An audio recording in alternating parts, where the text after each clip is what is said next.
feel like I was in a neighborhood. I don't know exactly where. I'm just gonna say a neighborhood. It was a hood, and went into a liquor store, a gas station liquor store. It was a gas station, but it had one pump, so it's not like a real gas station. It's Right. mostly a liquor store.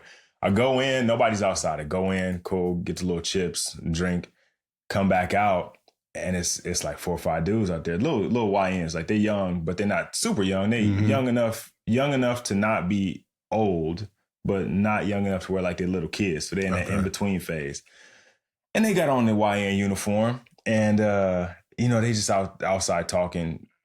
Just normal, like kind of cussing each other out, like messing around, probably joking or whatever. Mm-hmm. But one of them, like as I walk past, he like looks at me, and this is something we talked about this week on social media. It was like the shout out to Black people who say what's up to other Black people when they see him, or like at least a head nod. Mm-hmm. And it's a different nod for young and old. Yeah. And he gave me like the young nod, right? He was like, oh shit, and I just nodded down. And he was like, all right, OG. And they let me go.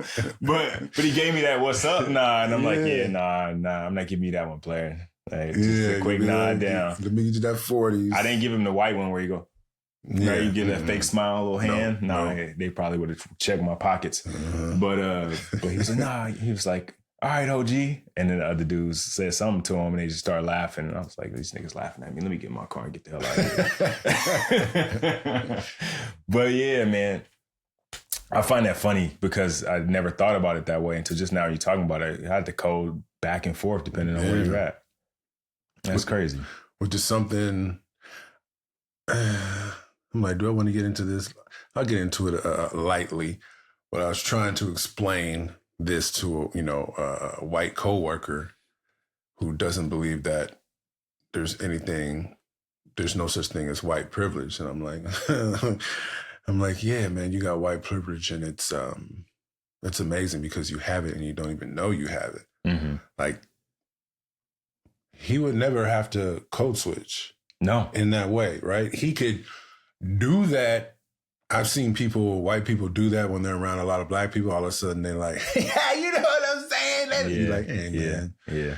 Just be white. It's fine. Listen, Gary, you don't have to do that, man. Yeah, stop it, man. It don't even sound right. Freaking Ian. But you don't have to go into an interview and put on your white voice. You can just speak. Yeah. And that's what I used to tell people that would do that, like, what's happening, Mike Tide? What's up, player? I'd be like, hey, man, just talk to me like you talk to your parents, okay? It's fine. Yeah. It's absolutely fine.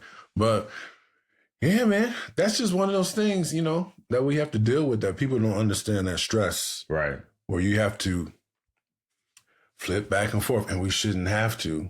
And I'm seeing, like, so my daughter... And then I'll see, Reese, Maddie, and Reese, the way they talk sometimes, I'd be like, oh, man, I need to correct. You know what? No, I don't.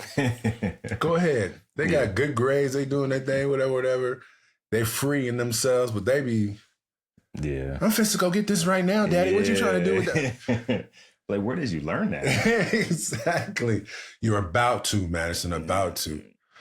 I'm about to go to the store with Mommy, Daddy. Do you want anything? Okay, yeah.